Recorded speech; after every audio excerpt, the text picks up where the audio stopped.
ਵਿੱਚ ਜਿਵੇਂ ਕੁਰਬਾਨੀ ਦੇ ਅਯਾਮ ਕਰੀਬ ਆਉਂਦੇ ਨੇ ਨਾ, ਤੇ ਇਹ ਮਸਲਾ ਬੜਾ ਇੱਕ ਮਾਰਕਤੁਲ ਆਰਾ ਦੀ ਸ਼ਕਲ ਅਖਤਿਆਰ ਕਰ ਗਿਆ। ਮੌਲਾਨਾ ਕੱਟਾ ਕੁਰਬਾਨੀ ਲੱਗ ਜਾਂਦਾ ਹੈ, ਬੋਲੋ ਕੱਟਾ। मैं कि यार गल पता की है। अच्छा, मैं दोवां पासे उलमा ने, मैं कोई फतवे बाजी नहीं करता तो ना मैं लाउना ही है। मैं एक अपनी राय पेश करनी है, कबायर उलमा जिहड़े ने उन्हां दी राय। हुण वेखो ना, एक मसला बड़ा अहम है, बड़ा भरपूर जनाब लोग पुछ रहे हैं कट्टे की कुरबानी के बारे। अच्छा, पहली तो गल यह है कि दोवां पासे उलमा ने जिहड़े कट्टे नूं जायज़ करार देंदे ने ना, उन्हां को दलील पता की है कि भैंस गाय दी किस्म है, भैंस गाय दी किस्म है। जिहड़े कुरबानी कट्टे दी कायल ने, जायज़ करार देंदे ने, उन्हां दी पहली दलील ये आ कि कट्टा जिहड़ा है ये गाय दी किस्म है, गाय दी नस्ल है।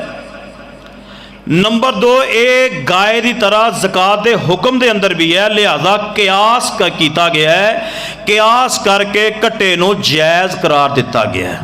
तो जिहड़े उलमा कायल नहीं ना इस बात दे, वो कहते हैं कि यार गाय जिहड़ी भैंस है, कट्टा है, ये गां दी किस्म। हुण तुसां जिमीदार भी बैठे हो। अच्छा, साड़ी जमात दे बहुत बड़े एक मुफ्ती गुजरे ने, मुफ्ती अबैदुल्ला खां आफीफ साहिब रहमहुल्लाह, अल्लाह उन्हां दी कबर ते बेशुमार रहमत फरमा दे। उन्होंने ना 17-18 फर्क बयान किए ने। वो कहते हैं हज़ारां शागिर्द ने। मौलाना मुबशर अहमद रुबानी रहमतुल्लाह अलैह ये भी उन्हां दे शागिर्दां विचों ने। मुफ्ती अबैदुल्ला खां हफीज़ साहब पता की फरमा रहे हैं, गल गौर ना सुनिया जाओ। फरमाते हैं कि कट्टा जिहड़ा भैंस जिहड़ी है ये गां दी नस्ल। अच्छा, पहला फर्क पता की है, उन्होंने 17-18 बयान किए ने, मैं 5-4 बयान करा, क्योंकि टाइम साढ़े को थोड़ा होंगे। तवज्जो करिया जी, पहला वो जो फर्क पता की, वो कहते हैं कि कट्टा भैंस जिहड़ी है ये गां दी किस्म नहीं। नंबर 1 फर्क, वो कहते हैं कि गां दे सिंग सीधे होंदे ने, गां दे सिंग। अज तक गां वेखी जे जिहदे सिंग चूड़ी तरह के होण, जिवें गां मझ दे हुंदे ने? मैं तो कोई नहीं वेखी, तुसां शायद वेखी होवे। यानी वो कहते हैं पहला फर्क ये वे कि मझ दे सिंग चूड़ी नुमा हुंदे ने ते गां दे सिंग बिल्कुल सीधे हुंदे ने। फर्क नंबर 2, भैंस जिहड़ी है वो गारे ते भी बैठ जाती है, चिक्कड़ च भी बह जाती है, गोहे ते भी बैठ जाती है, पर गां जिहड़ी वो बैठदी बिल्कुल साफ सुथरा जानवर है।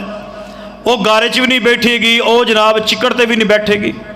फर्क नंबर 3, गां दा दुध जिहड़ा वो पीला हुंदा है ते मझ दा दुध सफेद हुंदा है। नंबर 5, नंबर 4, वो कहते हैं कि गां दा मक्खन जिहड़ा वो पीला हुंदा है ते मझ दा मक्खन। वो कहते हैं कि गां दा जिहड़ा गोश्त वो खट्टा हुंदा है ते मझ दा मिठा हुंदा है। तां ही तो लोग कहते हैं है जी यकीन करो कट्टा भुनिया खादा चस आ गई, करारा बड़ा बनता ना भाई, सारा साल खांदे ही होना। अच्छा, मैं आखिरी गल करन लगा वां कट्टे की कुरबानी के बारे। वो ये आ कि सूरे हज पढ़ो, सूरे हज पढ़ो, उहदे विच बहीमतुल अनाम जिहड़े जानवरों का जिक्र किया गया है वो 8 किस्म के ने। सारे बोलो किन्ने किस्म के ने? ऊँट ऊँटनी, नंबर 2 नर मादा ऊँट ऊँटनी, उस तो बाद गाय बैल, भेड़ बकरी ते छतरा छतरी। ये जिहड़े जानवर है ना, ये सानू दसे गए ने शरीयत दे अंदर, विच दुंबा भी आ जाता।